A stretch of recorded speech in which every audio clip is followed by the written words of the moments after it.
guys all doing out there? Excited to talk about some digital comics here?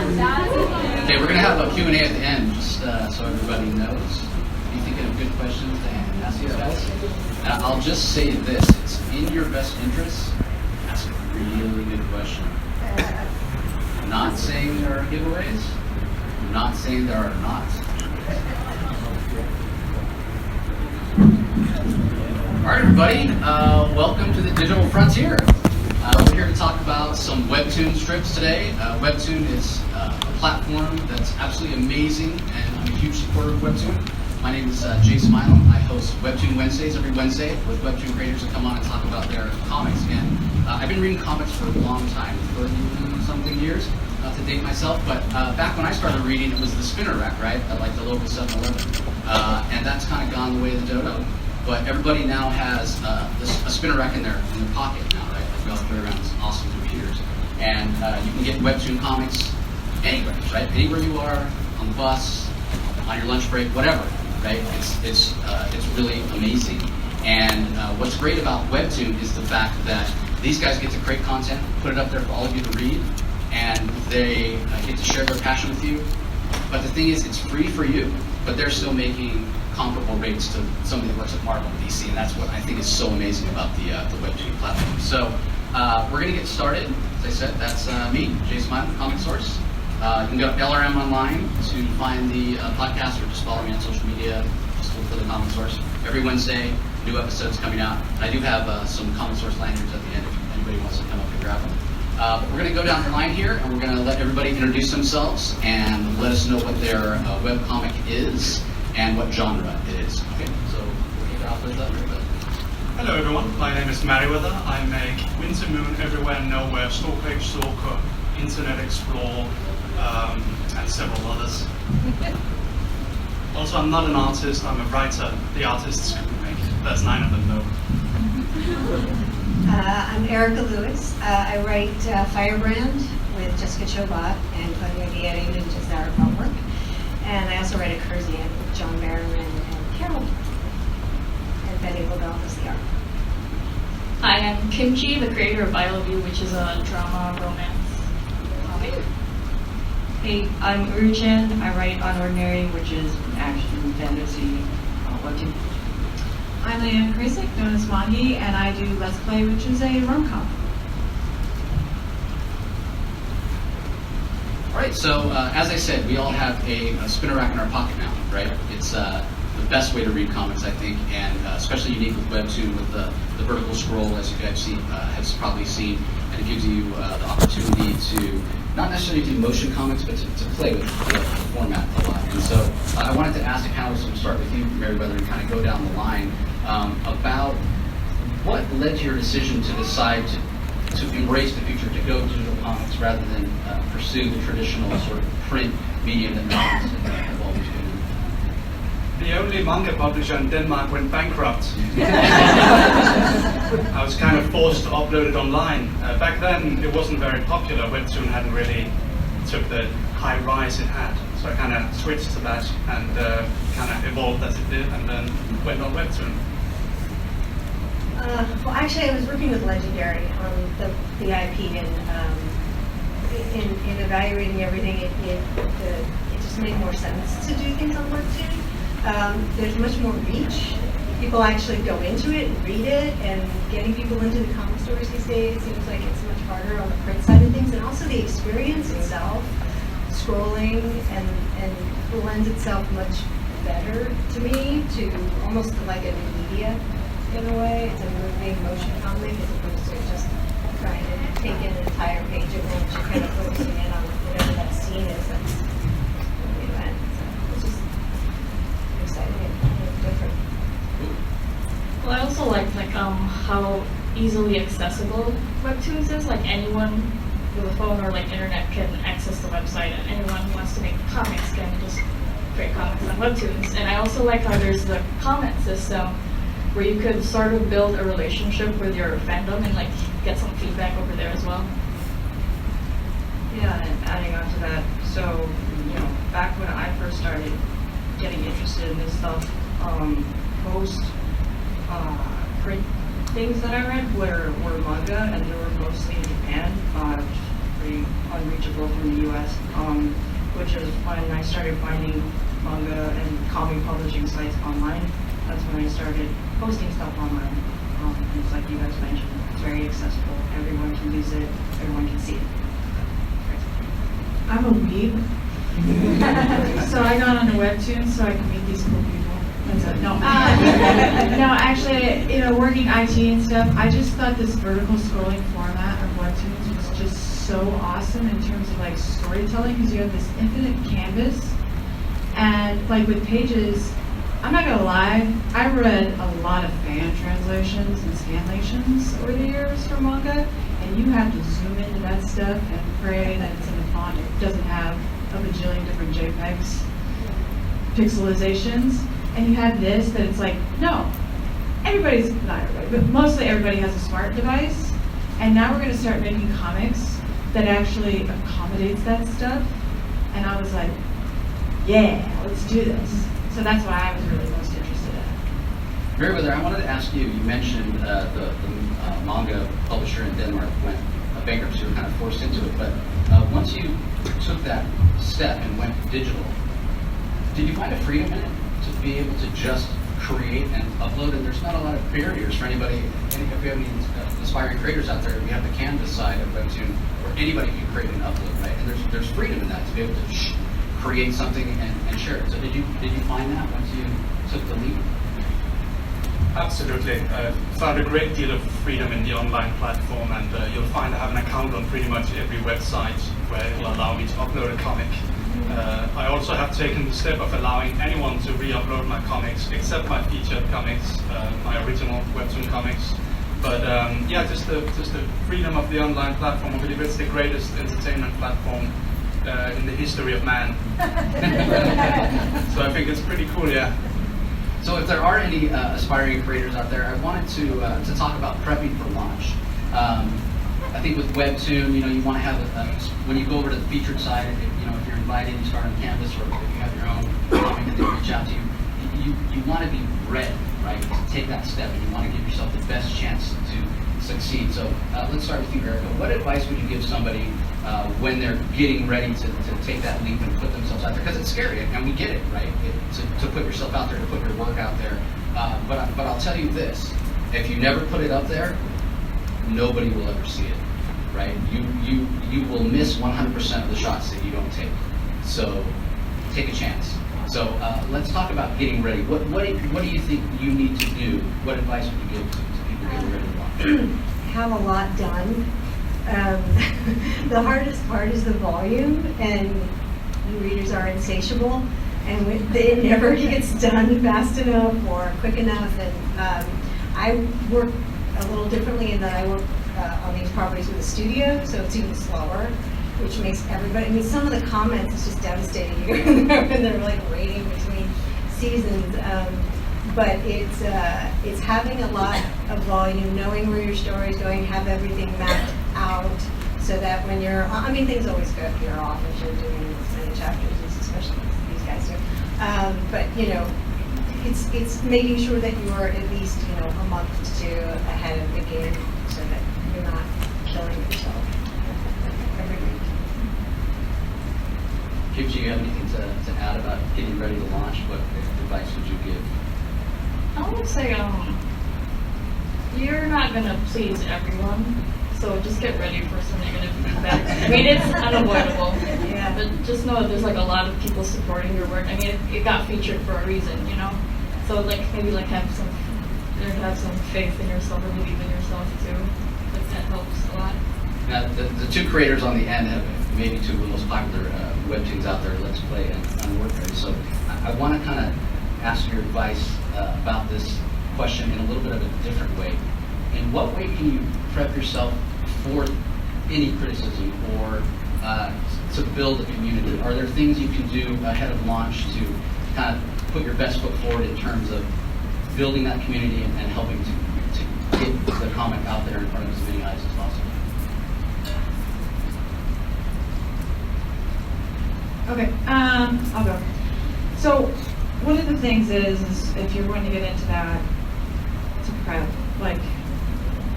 I've said this before, and this is something my husband likes to say. He goes, even Jesus had haters, right? There is nobody in the existence of all mankind has not had someone go, hey, you suck, you know, and it doesn't matter. You can do everything perfect, and there's somebody who's going to hate the fact you're doing it. So if you're afraid to put your comic, whether it be in Canvas or anywhere, and you're afraid of it, ask yourself what you're afraid of. Are you afraid that your comic's not going to get liked? Well, nobody's going to like it if they don't see it. So you're already defeating yourself in that respect. And when I became featured, actually, it was before I became featured, it was Discover at the time, Canvas now. When I got haters, my husband and I actually went out to dinner and we had champagne and we toasted that I had haters. Because it was like, you're there, honey. You know, and so when you take it in stride, now I'm not going to say that I haven't read hate comics and cried into a bowl of dairy-free ice cream, but it's going to happen, and you just have to tell yourself, you know, it's that one squeaky wheel. You've got readers who love you, who will support you, and it's always going to be that one hand that slaps you across the face even though you shook 99 other hands, but it's just the sacrifice you make. And then one thing to also keep in mind is it's your story. You're the one who knows every single thing about your story. Your readers know nothing about what's going to happen. So yeah, just keep that in mind and be confident with what you have. So go into it knowing that, yeah, you're not going to be able to please everybody, right? But, you know, you do the best you can and you put your work out there and you get to share it and you get to connect with people, and it does foster a community. So when you're getting ready to launch, you know, obviously be prepared, have a body of work that's ready to go just in case life happens, as it always does. But let me ask you, Mary, whether when you are prepping, and I know this is something a lot of people struggle with, even when they're thinking about taking that leap and putting something out there for the world to see. When do you know you're ready, or do you ever know that okay, now that I've created this and I am ready to put it out there? What goes through your mind when you start thinking about that? When is a project ready? When I feel like I can confidently write 100 episodes without losing ideas or without making it horrible, I feel like I'm relatively ready to upload it. When you've written a lot of different comics and tried out a lot of different concepts, you start to get a feel for what will work and what won't. But if you are to start making comics, I recommend starting small. Everyone wants to start with a huge 300-chapter space opera. Maybe not the best idea to start out with. Try 4 panels.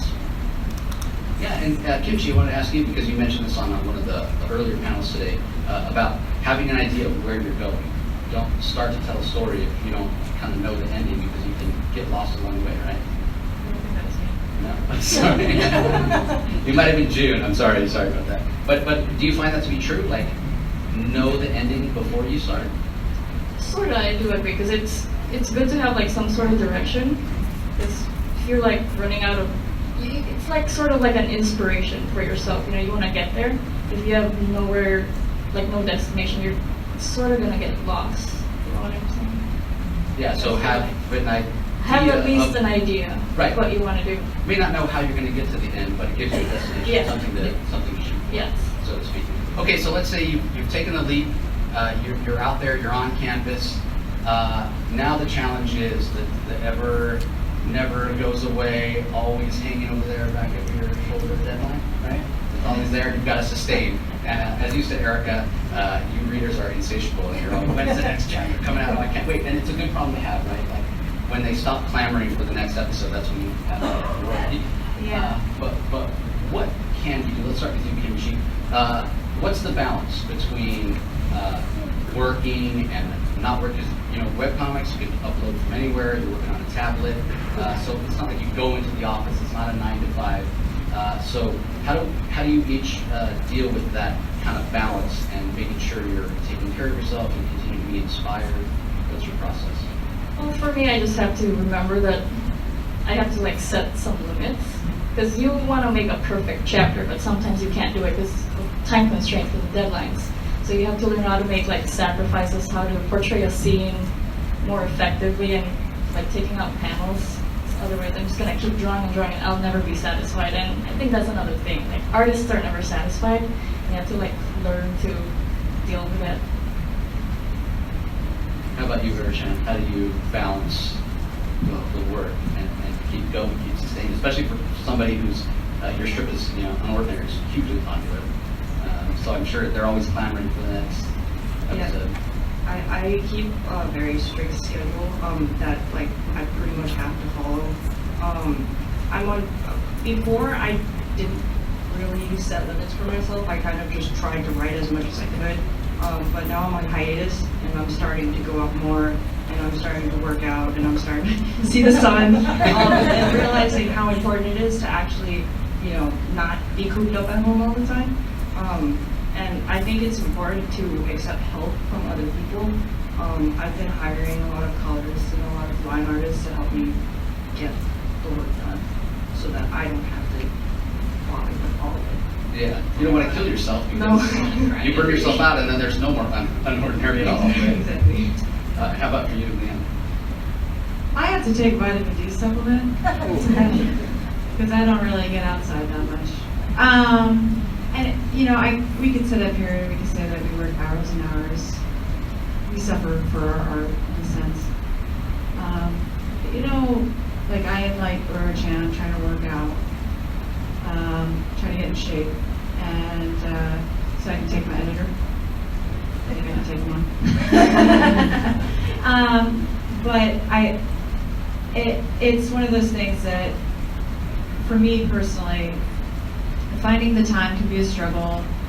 I have friends over, my family, or my husband, I have friends over every Saturday to board game, and there's a lot of times I have to go back up to my office and work, and there I can hear them laughing down playing board games, because I have to meet my deadline. It's such a sad image. It is a very sad image, like a single tear rolls down my cheek. So, but at the same time, I freaking love what I do. When I was working IT, I would be playing the board games. I wouldn't care about the server, But now working on my comic, it's like I want to bring an episode each week. I know there are people who are counting on me. They're in a place where they need to have some sort of distraction. Mondays suck, and that's when my comic comes out, and so it's suffering in a physical sense, but it's spiritual and emotional sense. That makes sense. Is that exactly I don't know. I mean, it makes sense to me in my head. But it's rewarding to be able It is rewarding. You're sharing a part of yourself, and you're connecting with somebody that's on the other side of the screen. Yeah. Around the world, which is amazing. Right. How about you, Mary? How do you find that balance? Sustain. Well, usually my work gets done like 2 months before the actual deadline because I'm the writer, not the artist. But I'd say the most important thing is having a good time management. Something we've been trying to do is get things done 24 hours before we actually have to get it done. That tends to help a lot. But yeah.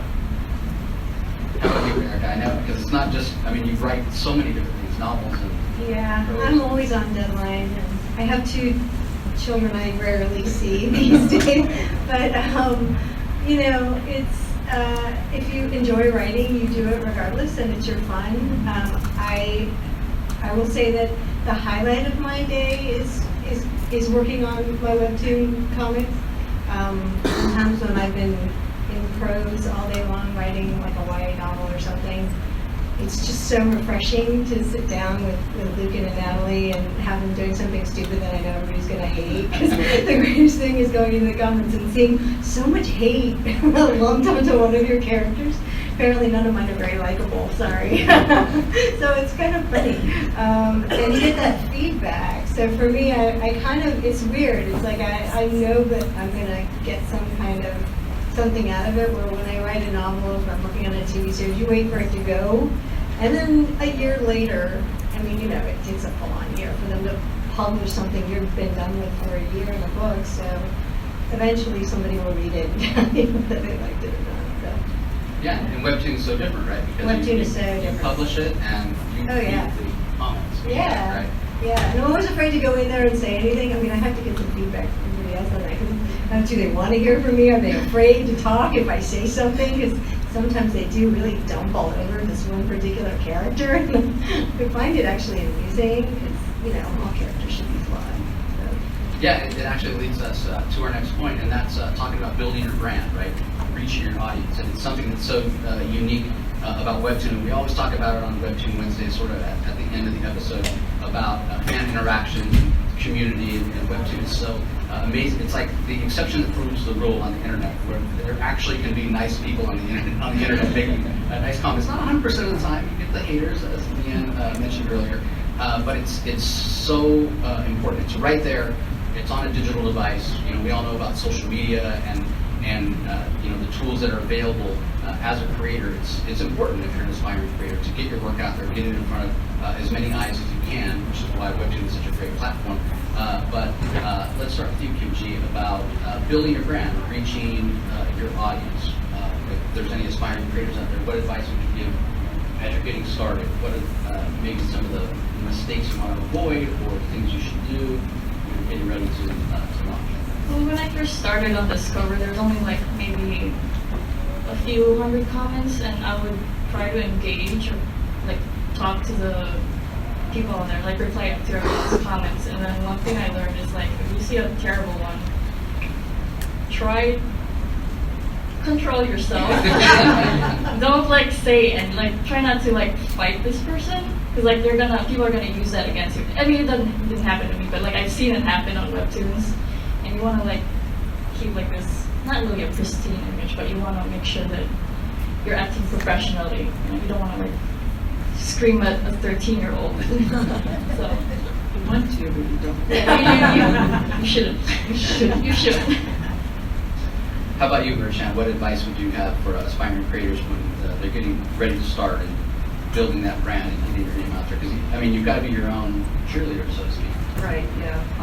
I was going to say, before like jumping in, you want to make sure you know who your target audience is, and you want, I don't know if you want to be reading the comments, but you want to be looking for feedback so that you know exactly where your audience is mentally, so that you can kind of like adjust the pivot of the story towards that view. It's good to take feedback. So make sure, so just don't be afraid to take feedback and just ignore, try to filter out all of it. Yeah, I've got a philosophy. I don't take smack from somebody who's younger than my Facebook account. I just don't. If a 12-year-old kid's on there and they want to talk smack to me, I'm like, that's nice, honey. You're younger than my Facebook account, okay? But there's also something that I think is learning the difference between critique and criticism. People say, hey, your story sucks. That's criticism. Someone says, hey, I think your story might be kind of getting off base, and maybe you're thinking maybe these characters will not need some flaws or whatever.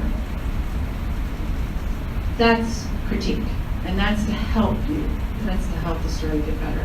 If someone's just trying to tear you down and lower the bar so they can reach it, that's not the feedback you need to worry about. And the more you do this, the more you start to be able to identify the difference. I think that's really important. What about you, Mary Lynn? I have two responses to that question. In terms of dealing with haters, sometimes I just apologize to them, and then they feel sorry for me. And on the other hand, in terms of building your brand, that was the question, right? What I did is I went on manga scanlation sites and I uploaded my own comics so that people thought it was a real manga, and then all the manga piracy sites stole it. But what they didn't see is I put a little read more at Webtoon down below it. He's playing the long con. I don't have anything better to do. What about you, Erica? What advice would you give about building your brand?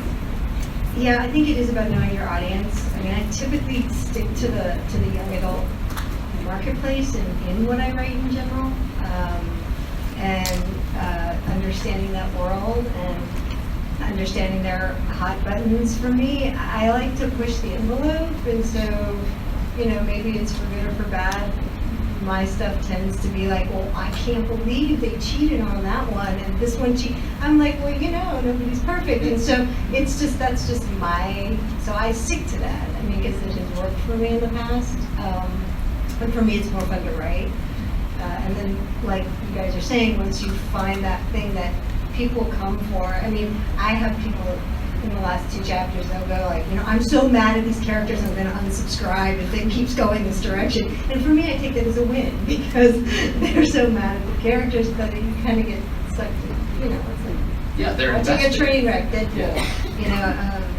So, yeah, but that's, I think, figuring out what it is that you enjoy writing, and then finding your audience within that, and sticking to it, so that people kind of have an expectation when they come in and they pick up something that you've written, as opposed to it being like, you're writing a romance novel, and then you're stepping into high fantasy, and then, you kind of build your brand about what it is you do. So in a way, you're not only you need to know your audience, but you need to know yourself. Yeah, because Webtoon is a machine. You're feeding it, and if you get tired of writing what you're writing, or creating, it's just, you have to it keeps going. Yeah. It's like Supernatural, the TV show. It just keeps going. Although I think it just doesn't. All right, we're going to open it up to questions in just a couple minutes here. But before we do that, I wanted to kind of go down the line and tell everybody how you feel about where your strip is right now. And I know that multiple strips for you there, Merryweather, and Unordinary is going to be coming back soon for Original Desert. But just give everybody an idea of kind of where you're at with your strip and how you're feeling about it right now. Kind of got 2 parts to my own comics. I've got the social media stuff where I just kind of put out whatever I feel like, which is usually turning an inanimate object into an anime girl. Seems to be a working thing. Gets a lot of retweets at least. On the other hand, I'm really trying to what I really envious of you guys is you guys can make really long comics, but I can't do that because that would be murder in terms of killing my artists. I couldn't do that. That would be a pretty bad career choice. Yeah. For me, let's see, on Firebrand, I think 18 was just uploaded, and so the way, it's a little bit different because Legendary produces this comic with me, and so we are writing 26 chapters each season. There's a very set amount, and so we're at almost the end of the second act, I guess we could say, of the story that will come to a crashing conclusion at chapter 26. And then Accursian, which took a long break, is done. And they are starting uploading. Have they announced this yet? My lord. It's this month, towards the end of the month. I think it's October 21st. I wasn't supposed to say that, I'm sorry. But I think it's October 21st, the John Garber comic. So that one is finally ready to get completely. It's going to run through the rest of the season. Yeah. It took a little bit of a break because we were killing the artist. Awesome. How about you, Gucci? Well, so for my comic, it's like a really slow burn character growth kind of story, and I would say it's nearing the end of the first act. And so maybe like 2 or 3 more years, because I grossly underestimated how long it would take. Like, when you write something, it's like, oh, I think I can draw this in 1 chapter, and then it turns out to be like 5 to 10 chapters instead. So I would say maybe like 3 more years. But you feel good with where things are? Yeah. And Unordinary news? So yeah, we just finished our first season. And it went well. Thank God. So the first season primarily focused on like Sean, the main character, and his mental state and his development, with some introduction to other characters. The second season, I'm hoping to kind of expand the world a little bit more, expand other characters a little bit more, and kind of just get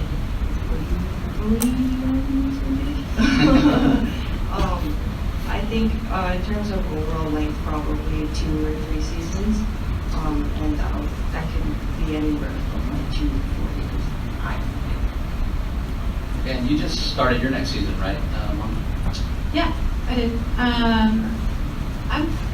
I'm really happy with how season 1 went. I wanted season 1 really to establish the conflict, the struggle. I want season 2 to put emphasis on the growth and the development. And then I want season 3 and 4 to be like the truth, right? So 80s montage is the second season of growth. I want to definitely put a lot more emphasis on the romance aspect of season 2 for multiple characters. And I am happy with how the characters have grown story-wise. And I think it's interesting to read how readers are perceiving things, because I love not making characters black and white where they're like, oh, clearly this is the big B character, right? She's doing whatever. And making people question their stereotypes, and I love that. And I love people going, please give me a reason to hate Monica. And I'm like, no, I'm not going to do it. So I'm really pleased with how season 1 is going, so it went. And so far, season 2 is going to be, as the Japanese say, it's supeshi. So we'll see. You had something else you had? Oh yeah, Winter Moon and Everywhere Nowhere is going to be back relatively soon, possibly end of this month or beginning of next month. Yeah. All right, so now we'll open it up to you. Does anybody have any questions for any of the panels here? Right over there, glasses. We have a mic, I think. Anything a little.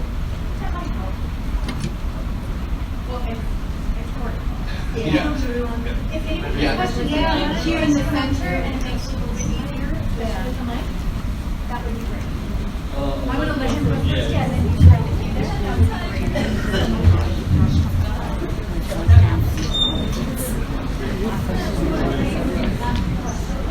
I'll ask my question.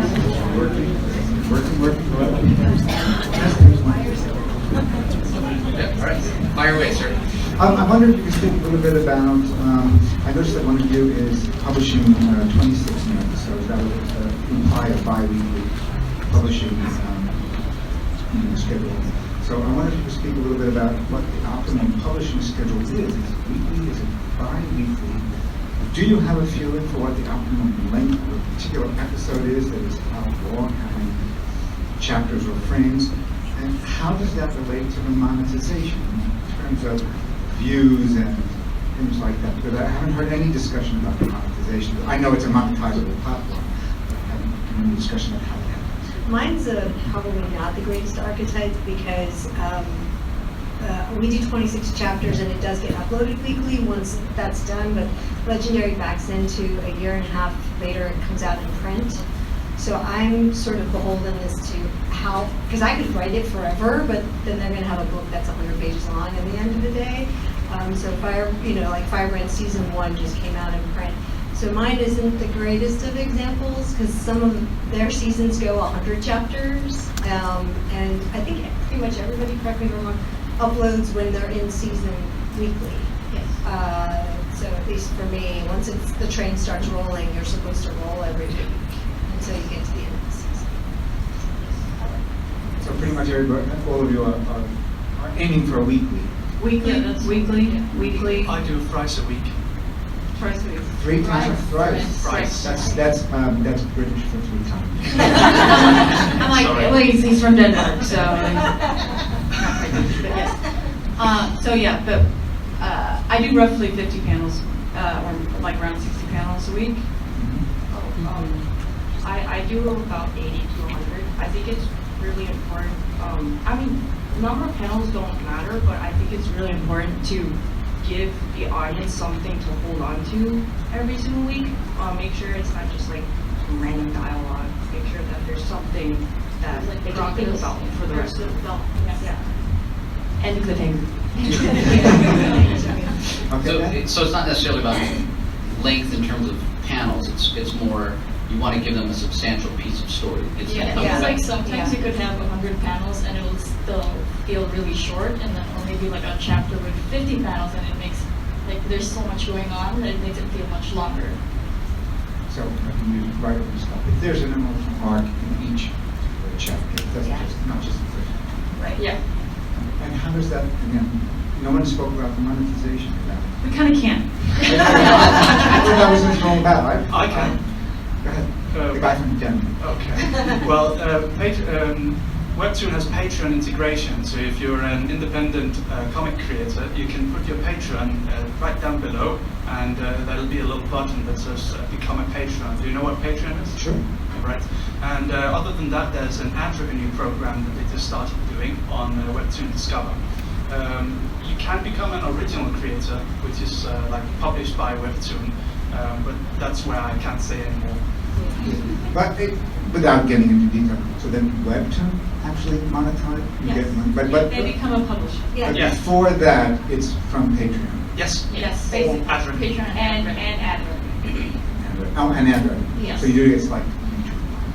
Yeah. Yes. Okay. Well, we don't have to name figures or anything like that, but there's additional ways of monetization on the original side besides having actually a contract, you know, and what you're going to get paid per episode, but also. Yeah, so some of us have what's called Fast Pass, which is like you can buy up to 3 to 4 episodes ahead that's released before they're released to the public to read for free, and it comes out to like 50 cents an episode, I think is what it comes out to, and then the creators, it's negotiated on contract or whatever, gets a percentage of that. So if you buy 5 points is like an all. Yeah, So so that, like- but that assumes then, I guess, that you have actually published those in advance, meaning they're not. Yes, officially- so you're basically just paying to get an early access to something, and then that creator gets a cut from that. But the creator had to put it on the site Yes. in order for them. Yes. So you're actually publishing it ahead of the Correct. official release date. Okay. Cool. Great. Thanks for your questions. Thank you. I wanted to ask, like, is it difficult to talk about like mental, like health issues or problems when it comes to writing a webtoon? Because I know in like Let's Play, Marshall is dealing with depression, and in Ordinary, like John has his mental state. So is it difficult to like write like certain mental health topics? I guess. A lot of it is really trying to put yourself in the character's mindset, because like, I guess mental illness is like, is something, it's kind of like touchy. So, yeah. What sort of mental illness? Well, for the examples, like when it came to his depression, and like John, he kind of has like some PTSD when it comes to his old school. So it's sort of like that. So one of the things about talking about mental illness was a really big concern of mine, because I don't want to portray things in an unhealthy way. So I actually have someone who is a therapist of 45 years that I consult with. So if I have put anything in that episode that I'm like, is this going to hurt people?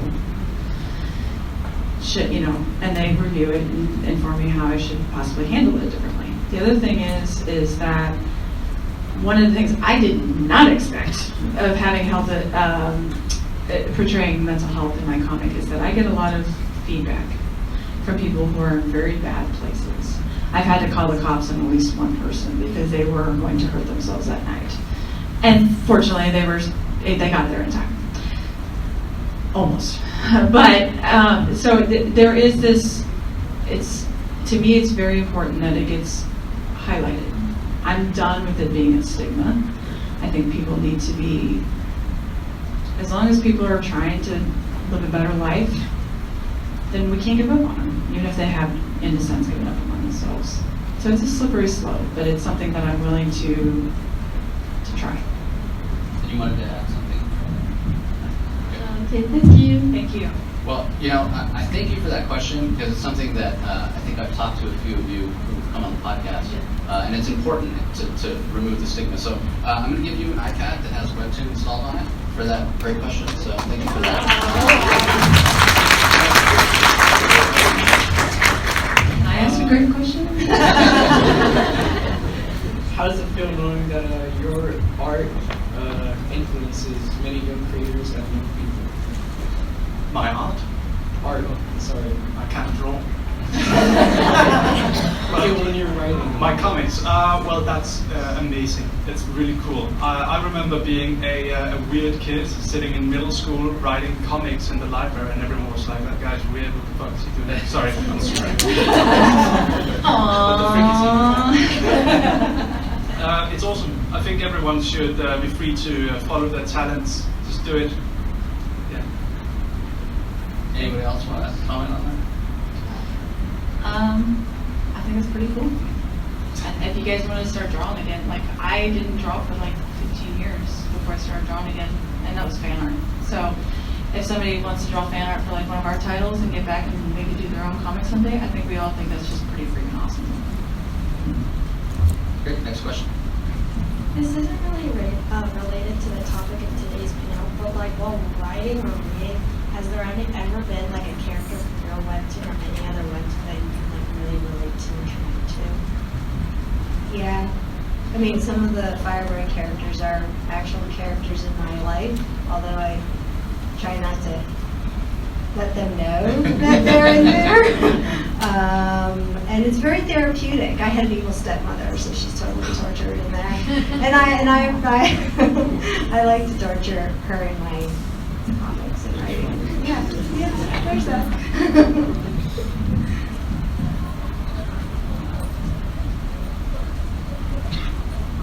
Back to the FastPass section.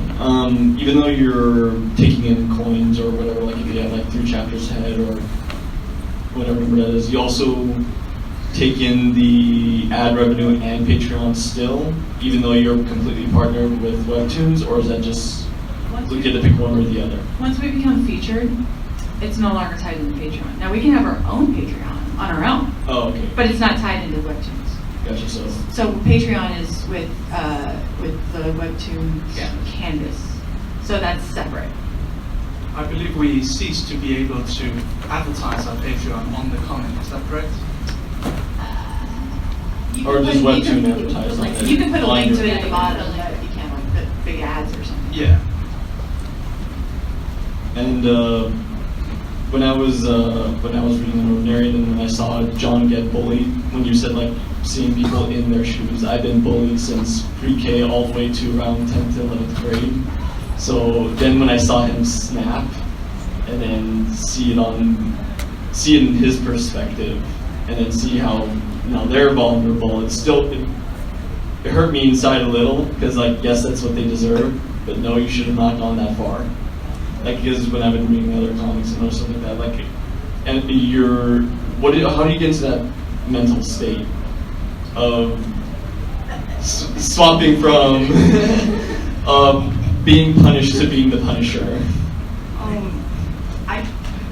Well, this is gonna sound really bad, but I feel like a good majority of people, or I can't speak for everyone, but I've been bullied when I was a kid, and one thing that I want to do fight back. I guess it's kind of a way of telling people that it's something that you really want to do, but it's just, you shouldn't. You shouldn't put them in the hospital. Exactly. All right. Thank you. Okay, we only have 5 minutes left. I want to get to as many as we can, so try to be brief. Okay. For you, Mommy, when you so I saw when you first launched the Let's Play, and I followed it from the beginning. When you were awesome, thank you. When you were prepping to launch it, how did you go writing the script and breaking out chapters? Because I'm planning on doing that on Canvas, and I'm trying to figure out where do I start? How do I break this down? Right, so I wrote the synopsis. I basically came up with the beginning and I came up with the end, and then I filled in the inside. Like, I don't want to say filler because that has such a negative connotation with like manga and anime and stuff. But that it kind of was just flushed out. So I would never have even started drawing the comic until I knew how I wanted it to end. Now there has been times as I've worked on the comic that I've just added more as I've gone along. So that wasn't originally in the printed synopsis. So get a good beefy synopsis going, and then you can start. Did you have chapters like a bulk set up already to publish, or did you? I stopped writing scripts for chapters after episode 10. So, and then after that point, it was just all in my head that I just came out. So once you get into the groove, it'll just come out naturally. Great. And here, when you do your research before you launch. I want to have Okay, go ahead. Next question. Hi, this question is for Merryweather. So, since you're a writer, how did you connect with the artists that draw your comics? I wrote a message and sent it to 500 people on DeviantArt. Usually I just started knowing people, got a lot of friends, and it's mostly just been social connections from there. Oh, and for the artists, since you guys like write and do the art on your own and all of that stuff, so before you started getting an editor from WEBTOON and all that stuff, how did you kind of check yourself to make sure that like your story was going in the right direction and it's like not too cliche or like it'll do well, you know?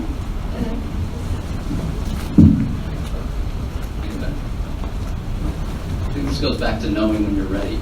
I don't care if it's cliche. No.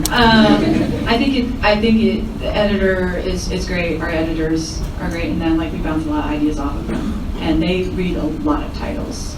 So they might be like, oh, that's very similar to this, or that might be kind of overdone trope, or this might be something you need to take in consideration. They've all been very nurturing, I think, of our creative endeavors. So we have the same editor, so we can talk about them. So, but no, I think my experience so far has been very great. Yeah, I think the thing, before you get started, if you don't have an editor, share it with your friends and get their feedback. Yeah, oh yeah. I'm trying to make my own Canvas comic, so it's like, yeah, I gotta figure out how to write it. Thank you. Great, next question. Hi, this is for everyone. So, what are some personal experiences that led to some influences, like how it changed the story of your webtoons? Really have anything that stands out? I wouldn't really say there's like any experiences that change the story of like the webtoon, but more like something that would help enhance how I would tell a story. Like something bad happens and it'll help me portray a certain scene some way because I've gone through something similar. So I thought life experiences would really help enhance the story instead of just changing it. At least from my. Thank you. Next question. I've been using WEBTOON for like 5 months now as a content creator. I love the app. It's very intuitive. I like creating my comments and my own work. I was wondering, how do you guys deal with like burnout because like trying to meet a deadline, other things in the way, like in school and like other stuff. Like, how do you balance that schedule to like deliver something? Because your audience is expected for that to be on there on that day. You quit your job and you quit your school. Yeah. I wish. Yeah. Stay up really late. I mean, the hardest thing about life is scheduling because everything always gets in the way. And it's about allocating time, and sometimes you give up a lot. I mean, I know these guys specifically give up a ton because they're doing so many chapters, and it just keeps going and going. And, it does eventually become your job. And it's when you work for yourself, it's almost worse because you're working all the time. You just literally from sun up till sundown, and you have to find a way to balance it and set it down actually, because it's your fun. Worst boss. Yeah, you are your own worst boss. I was gonna say that the audience actually plays a huge role for me. Just knowing that there are so many people waiting to watch, that's the motivation. It pushes me through my burnout. So Yeah. Great, we have time for one more question. Very lucky then. The question is related to what you said before, like artists are never satisfied enough. And I was wondering, like, what's the line between good enough or being not satisfied, but it's still good enough to be published? Like the panel, it's good enough, but we still like, ugh. Where's the line? How do we draw the line?